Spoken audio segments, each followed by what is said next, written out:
Chers frères et sœurs dans les Seigneurs, bonjour. Nous sommes encore là aujourd'hui chez vous pour partager la parole du Seigneur. Aujourd'hui, le thème que le Seigneur met dans mon cœur est le suivant. Ton problème est peut-être plus profond que ça. Ton problème est peut-être plus profond que ça. Vous savez, dans la vie, il nous arrive très souvent d'avoir des problèmes. Hein? Chacun de nous a des problèmes des études, les problèmes de mariage, les problèmes du travail, le problème de santé, que sais-je, beaucoup de problèmes. Mais il se peut que ce que vous considérez comme problème n'est pas réellement cela, votre problème. Votre problème est donc plus profond que celui que vous êtes en train de voir dans votre vie. Et la connaissance de cette réalité doit t'amener à prendre une position. Pourquoi ça doit t'amener à prendre une position? Parce que lorsque le problème que toi tu considères n'est alors qu'un problème apparent, et toi tu prends ce problème, tu l'amènes souvent devant les seigneurs, ce problème apparent ne peut pas résoudre le problème réel. Ou je vais dire, vous ne pouvez pas résoudre le problème réel qui vous ronge. Parce que vous vous focalisez sur ce qui est apparent. Nous allons voir cela à partir de l'histoire d'une femme dans la Bible. Il s'agit de la veuve de Sarepta. Cette femme qui a beaucoup de choses à nous apprendre. Nous allons donc lire, ce sera un long texte. Je suis obligé de lire tous ces textes-là pour une meilleure compréhension. Nous allons donc lire, dans les livres de 1 Roi, chapitre 17, à partir du verset 8 jusqu'au verset 24. Je reprends 1 Roi 17, verset 8 au verset 24. Qu'est-ce que la Bible nous dit? La Bible nous dit ceci. Alors la parole de l'Éternel, je suis en train de lire la version second, Louis second. Hein? Voilà, donc vous pouvez avoir une autre version, c'est possible. Donc je reprends la lecture.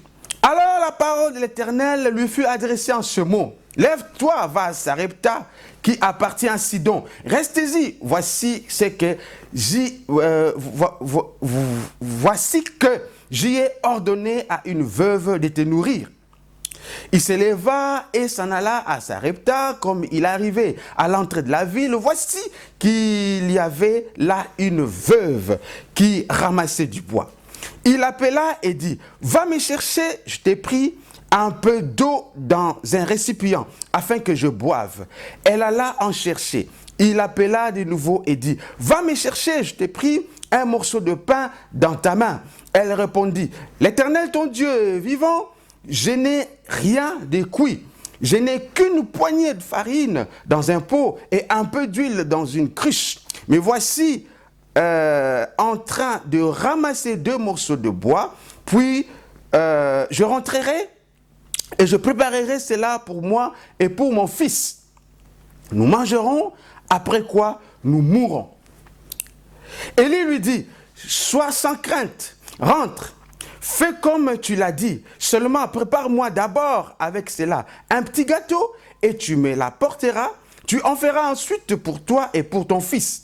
Car ainsi parle l'Éternel, le Dieu d'Israël, le pot de la farine ne s'épuisera pas et la cruche d'huile ne se videra pas jusqu'au jour où l'Éternel enverra la pluie sur la surface du sol. Élie, c'est un homme merveilleux. Vous savez, il n'a même pas encore vu, il n'a pas vu ce pot, il n'a pas vu cette cruche, mais il faut avoir des hommes comme ça sur cette terre qui peuvent faire déclencher les actions du royaume sur la vie des gens comme ça, sans voir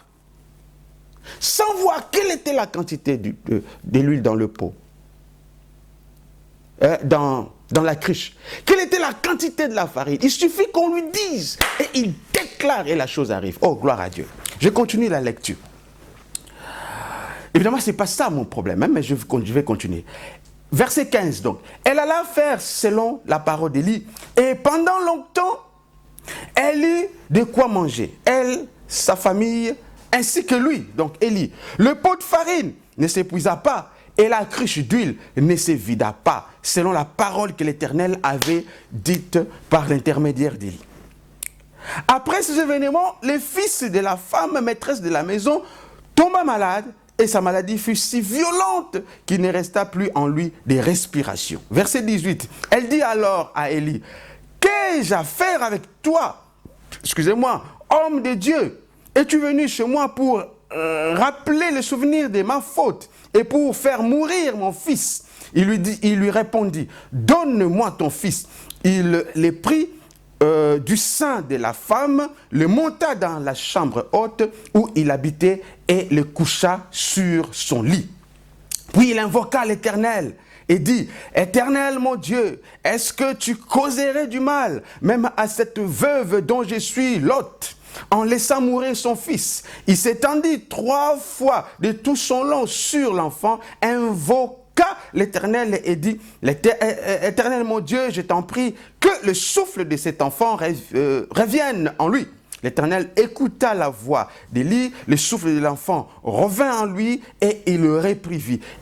Et Élie prit l'enfant, le descendit de la chambre haute dans la maison et le donna à sa mère.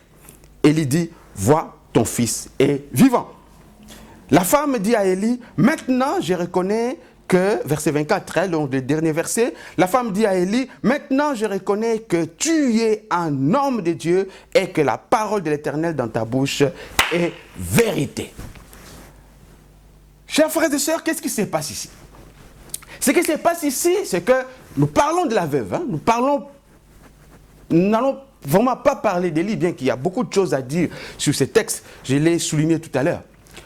Lorsque le Seigneur envoie Élie à Sarepta pour rencontrer cette veuve, et lorsque Élie voit cette veuve, lorsque donc cette veuve rencontre Élie, dans leur conversation, cette femme présente un problème qui va être résolu par Élie. Hein? Un problème. C'est quoi le problème?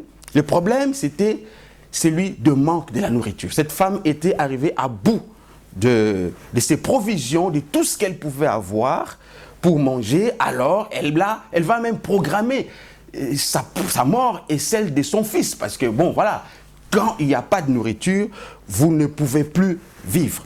C'est ça le problème que cette femme présente à Élie. Et Élie, tout de suite, comme je disais tout à l'heure, tout de suite, un homme de Dieu est toujours prêt à tout. Tout de suite, il va résoudre ces problèmes par l'intermédiaire, par la puissance du Seigneur. Il va résoudre. La farine sera là. À gogo, je ne sais pas si c'était à gogo, mais en tout cas la farine sera là, elle ne s'épuisera pas. L'huile sera là aussi jusqu'à la fin. Élie résout le problème.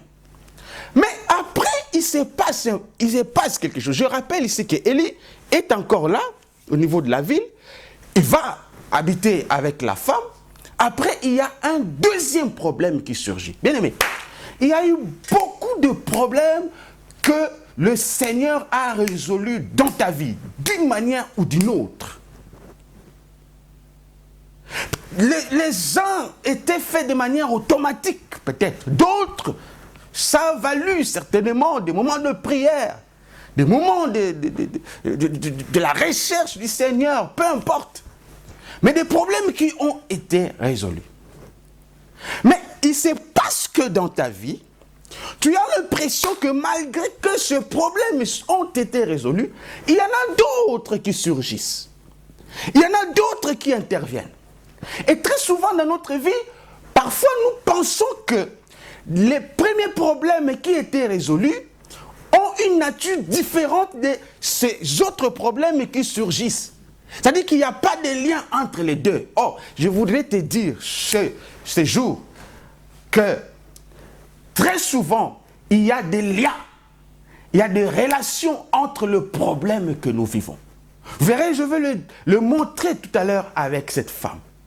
Le premier problème que cette femme avait, celui de manque de nourriture, avait un lien avec les seconds problèmes. C'est ce que j'appelle ici, ton problème est peut-être plus profond que ça. Et le premier problème n'était qu'un problème apparemment superficiel parce que c'était la conséquence du deuxième problème. C'était, comme on dirait, la partie visible de l'iceberg. Je vais t'inviter aujourd'hui à scruter ta vie, à aller en profondeur cette fois-ci. Oh, pour arriver à connaître, à cerner ce qui se passe dans ta vie et que tu aies la possibilité, le meilleur moyen de le présenter devant les seigneurs. Vous savez, même Pierre, pour avoir de poissons, de gros poissons, le Seigneur lui a demandé d'aller en profondeur. Aujourd'hui, le mot-clé que je voudrais nous communiquer, c'est d'aller en profondeur. En profondeur. En profondeur, c'est important. Alors, qu'est-ce qui se passe? Je reviens sur mon récit. Plusieurs jours s'écoulèrent, comme la Bible le dit.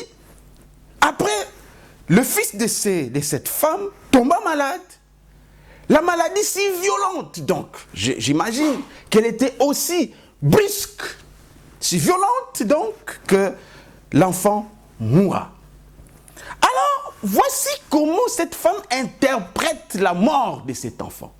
Parce qu'elle a une interprétation. Vous savez, très souvent, lorsque nous avons des problèmes, parfois nous avons aussi nos interprétations. Nous connaissons parfois certaines choses. Voici comment elle interprète la mort de cet enfant. Verset 18. Elle dit alors à Élie, qu'ai-je à faire avec toi, homme de Dieu? Es-tu venu chez moi pour rappeler le souvenir de ma faute et pour faire mourir mon fils? Oh, je le réponds, c'est intéressant.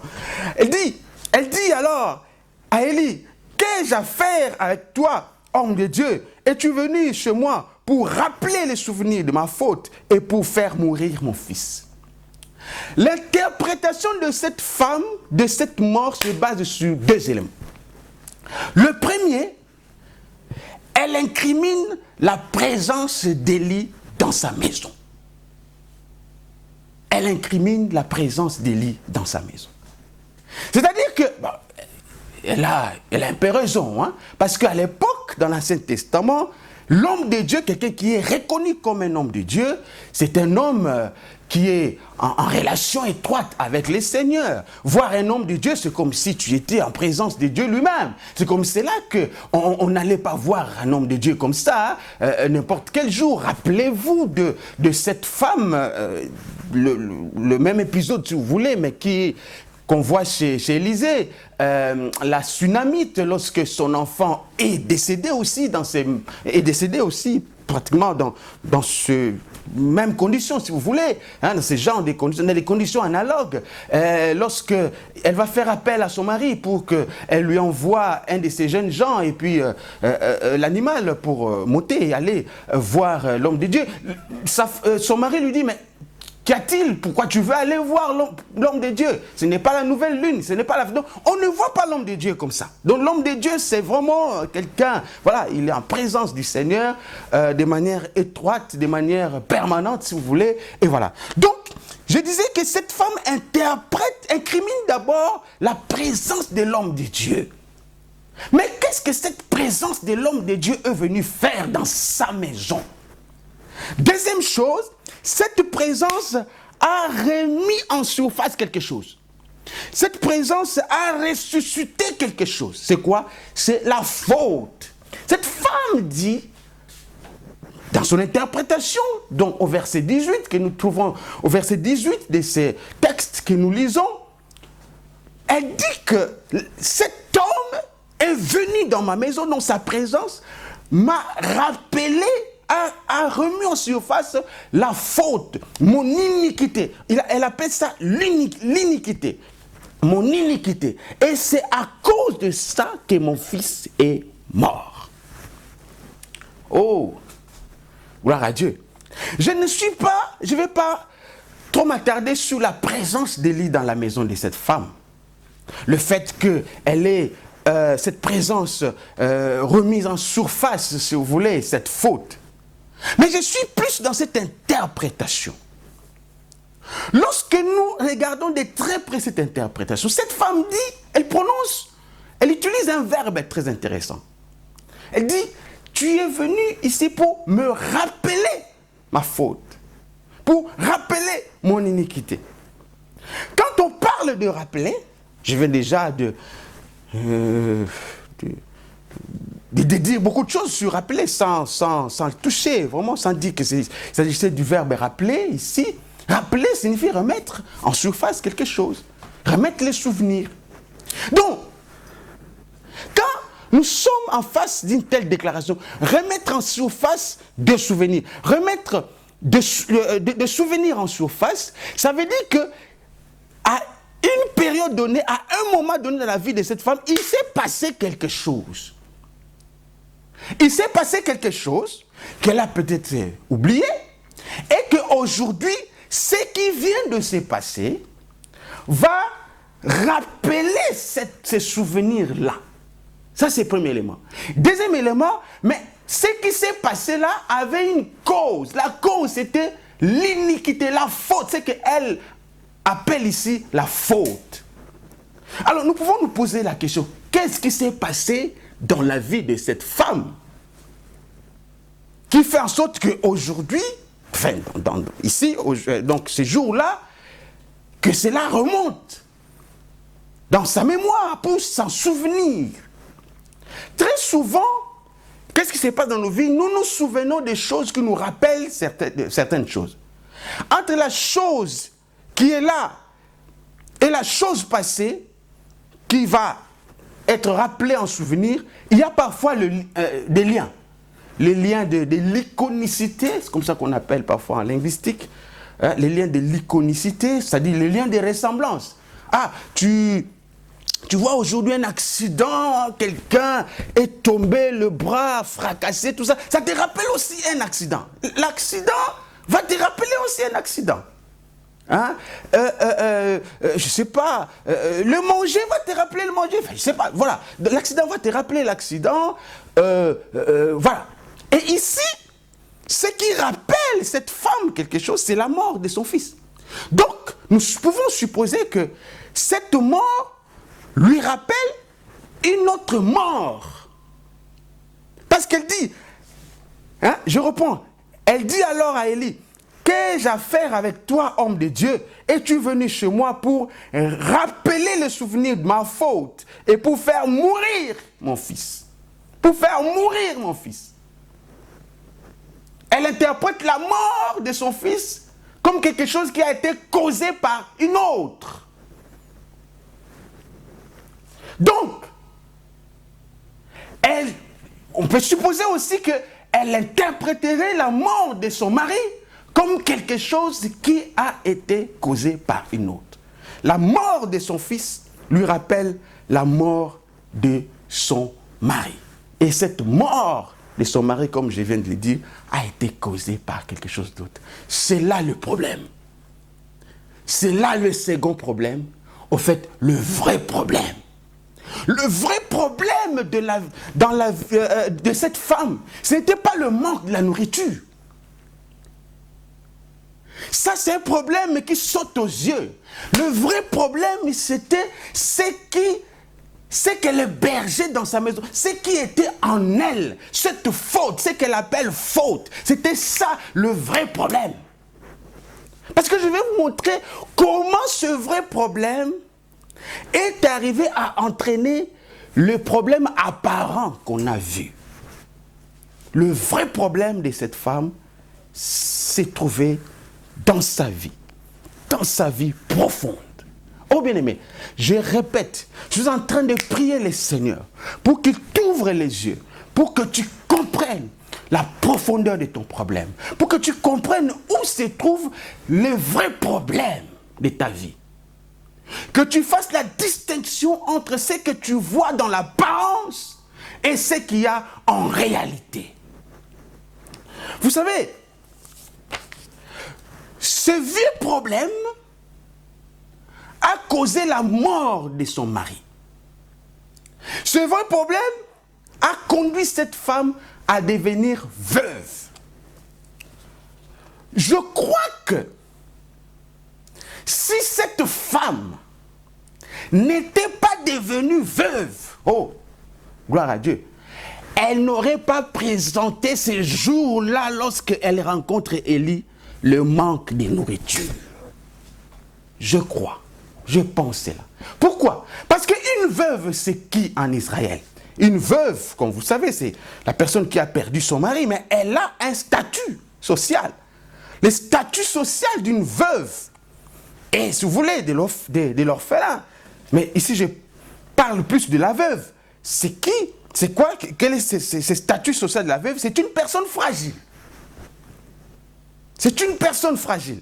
C'est une personne dépendante. Hein? C'est comme cela que la Bible répète plusieurs fois, vous devez vous occuper des veuves.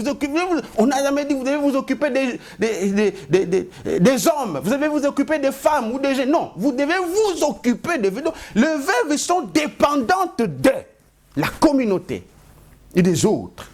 Les veuves vivent donc aux dépens des autres. Ces caractéristiques de veuve que je suis en train de donner ici peuvent correspondre à ton problème. Tu dépends des autres. Toi, pour faire des choses, il faut dépendre d'une autre personne. Tu es fragile, tout le temps fragile. Santé fragilisée. Les veuves ne peuvent pas être autonomes, ne sont pas autonomes. Parce qu'ils n'ont pas de ressources. Une veuve n'est pas autonome. Je ne sais pas quel est le degré de ton autonomie. Toi qui me suis, le veuve profite des récoltes qui tombent. Vous savez, comment le veuve arrivait à faire leurs provisions? Donc, je crois que c'est le cas aussi de cette femme. Lorsqu'il y a des récoltes qui se font dans les champs, lisez ça dans le livre de Ruth. Rappelez-vous de Ruth et Boaz. C'est comme ça que Ruth a rencontré Boaz. Lorsque les récoltes se font dans les champs, et c'était une loi en Israël, quand vous faites les récoltes, par exemple les récoltes de maïs, vous prenez le maïs, vous ne devrez pas, les gens qui travaillent, donc les ouvriers qui travaillent, il leur est interdit d'aller ramasser les maïs qui tombent. Vous savez, les maïs sont des graines, donc lorsque vous les récoltez, forcément, il y en a qui tombent par terre. Alors, il était interdit aux enfants d'Israël, aux ouvriers donc, qui travaillaient en ce moment-là, aux ouvriers qui travaillaient, de ramasser les graines lors des récoltes qui tombaient par terre. Et on laissait ces graines-là aux veuves, parce que ce sont les veuves qui devraient venir ramasser cela pour constituer leur provision. Lisez le livre de Ruth, comme je viens de le mentionner ici. Donc c'est comme cela que les veuves constituaient leur provision. Cette femme doit avoir constitué ses provisions comme ça. Regardez, avec des miettes. Rappelez-vous de Lazare et de l'homme riche. Avec des miettes, avec des choses qui tombent, avec des choses qui... Et puis évidemment, vous savez, lorsque vous prenez le maïs, le bon maïs et le maïs qui commence à pourrir, même lorsque vous le mettez dans l'eau, ce qui vient en haut, là, ce sont des maïs qui commencent à pourrir. Donc, il est possible que les maïs qui tombaient là, qui étaient fragiles, dont le vent pouvait emporter tout ça, sont des maïs, des graines qui n'étaient pas qui n'étaient pas de bonne qualité, si vous voulez. Donc, c'est ça la nourriture de veuve. Je disais tout à l'heure, je le répète, je crois que si cette veuve avait encore son mari, elle n'aurait pas connu la carence de nourriture. Parce que le mari sortirait, justement. Parce que le mari irait chercher à manger. Parce que le mari... Donc vous comprenez que le problème de cette femme, ce n'était pas d'abord celui de manque de nourriture, mais c'était cette faute qui gangrénait sa vie. C'était cette faute qui gangrénait sa vie, qui faisait des dégâts. Cette faute qui a fait une fois le dégât et qui continuait. Est-ce que vous commencez à voir, à cerner le problème que vous avez? Est-ce que vous commencez à voir, à cerner le problème que vous avez? Je vais donner quelques exemples, quelques indications Après, je vais terminer par la méthode de traitement de ces problèmes. Je vais donner quelques indications, donc je disais, je vais dire des signes, quelques signes qui peuvent montrer qu'au fait, votre problème, ce que vous considérez là, c'est un problème apparent. Il est plus profond que ça. Ce que vous voyez là, c'est un problème apparent, il est plus profond que ça. Premier signe pour remarquer que vous êtes en train de vivre, je vais en donner 3. Vous êtes en train de vivre une situation qui est plus profonde que celle que vous voyez. C'est comme cela que vous priez, mais ce problème n'est pas résolu. Parce que vous ne mettez pas le doigt dans le problème réel. C'est le fait de freinage et de blocage.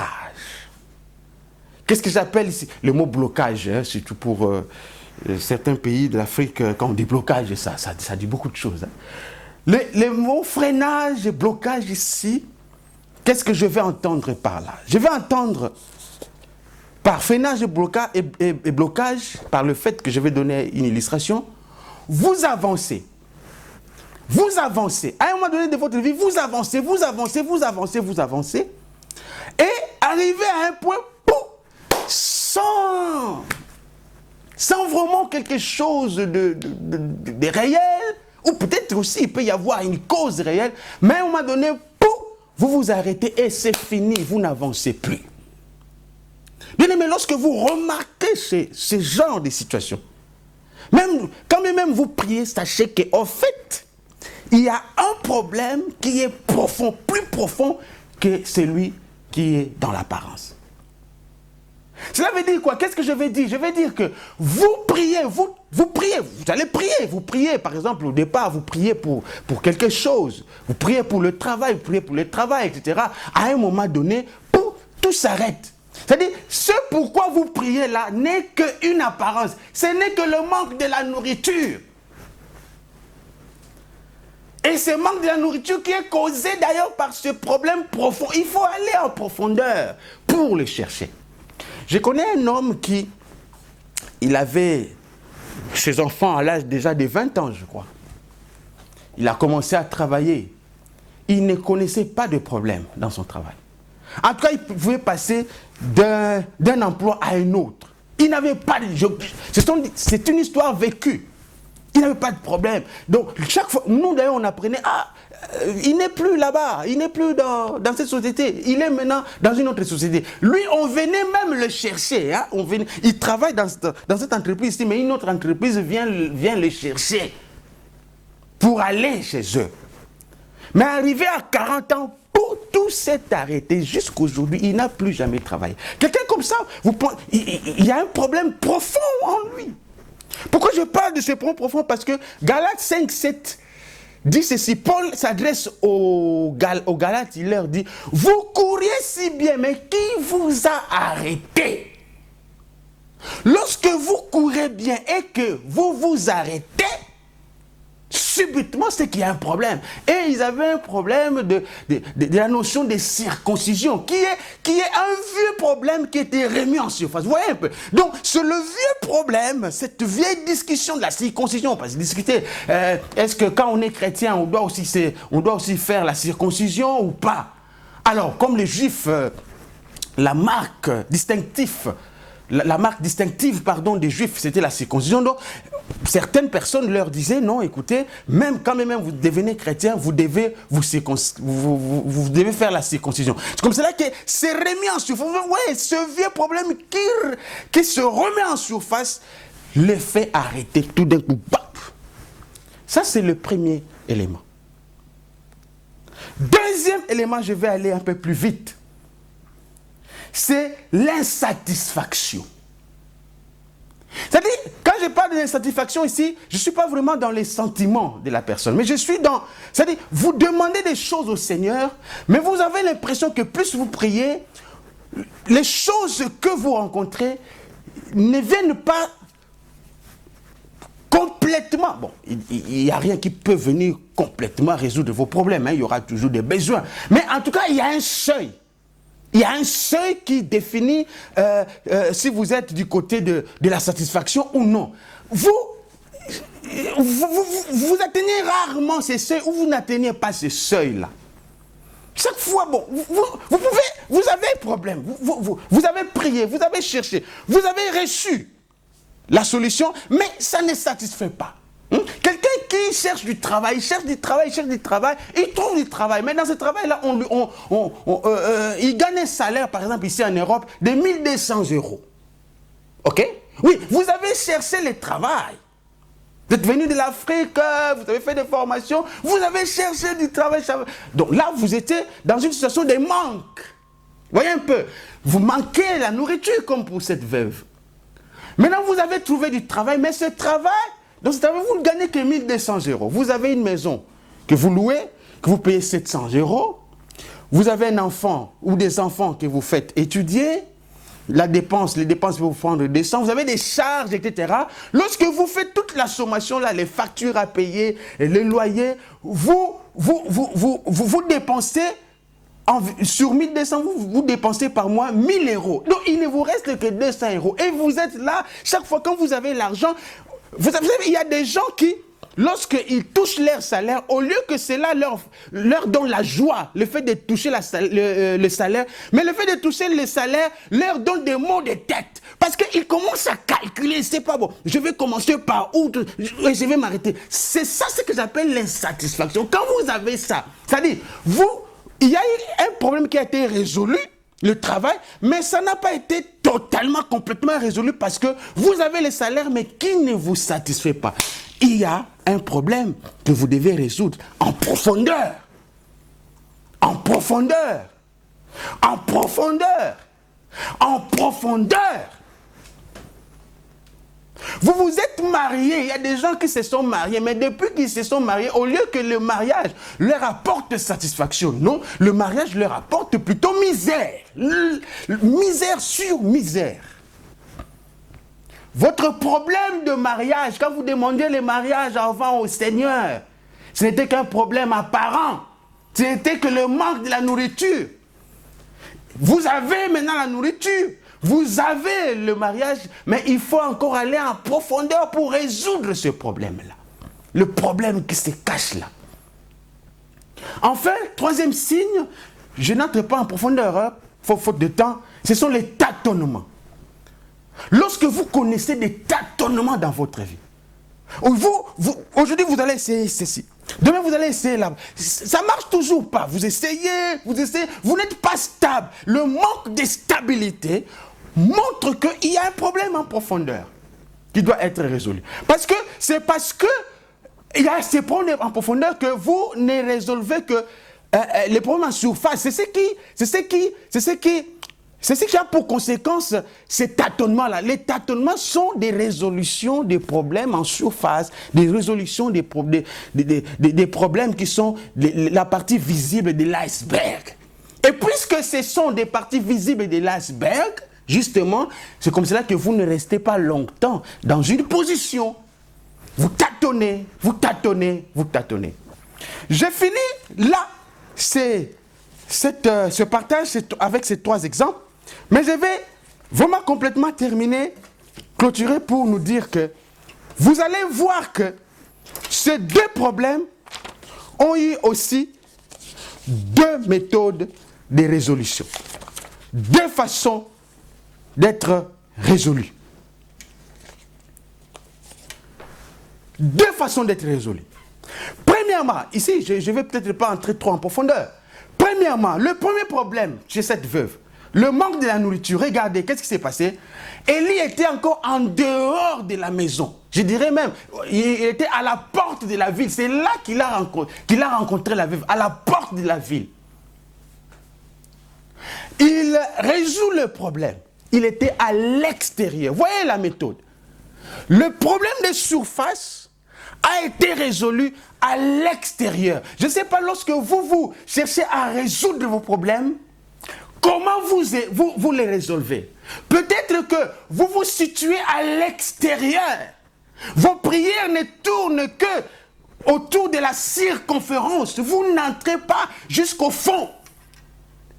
Élie était à l'extérieur de la maison. C'est comme cela d'ailleurs qu'il ne pouvait pas découvrir ce qui gangrénait la vie de cette femme, cette faute. Méthode de résolution des problèmes en surface, il est à l'extérieur. Mais lorsque il arrive dans la maison, le deuxième problème, le premier problème a été révélé. Il était à l'extérieur de la maison. Le deuxième problème, donc le problème profond, a été révélé quand il était dans la maison. C'est comme ça que je vous ai encouragé tout à l'heure à aller en profondeur, aller dans la maison. Entrez dans la maison. Entrez dans la vie de cet homme qui te fait souffrir. Entrez dans la vie de cette femme à profondeur qui te fait souffrir. Parce que de temps en temps, tu remarques des problèmes. Tu remarques des choses. Non, parce que tu es en train simplement de considérer les choses qui sont autour de la personne, qui sont en surface. Il faut entrer, aller en profondeur, entrer dedans. Tu découvriras la profondeur de son problème. Deuxième chose, toujours dans cette méthode, et j'ai fini vraiment par là, même la manière de résoudre ce problème. Regardez, le problème en surface, pour qu'il soit résolu, Élie ne s'est contenté d'une déclaration. Il déclare seulement. Ainsi parle, n'aie pas crainte, ainsi parle l'Éternel. L'huile qui est dans la cruche et la farine qui est dans le pot ne s'épuisera pas selon la parole de l'Éternel. Et ça ne s'est pas épuisé jusqu'à la fin.